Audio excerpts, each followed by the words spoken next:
Hey guys, today we're going to be talking about the devil's secret weapon that most people don't ever think about. Nothing is food. Our body is a temple for God, so we should be feeding our bodies the correct stuff and the correct, foods that will help us.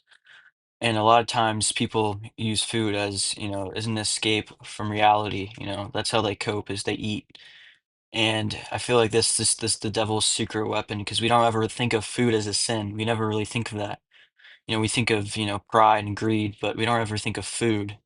And I think that if we start feeding our bodies the correct stuff and not that junk food that is out there, it'll really help us connect with God even more because we're feeding our stuff the right stuff, and our body is supposed to be, a temple for the Holy Spirit. And if we exercise and feed our bodies correctly, we're going to connect with God more as well. And I'm not saying, that Christians shouldn't eat, anything that has sugar in it.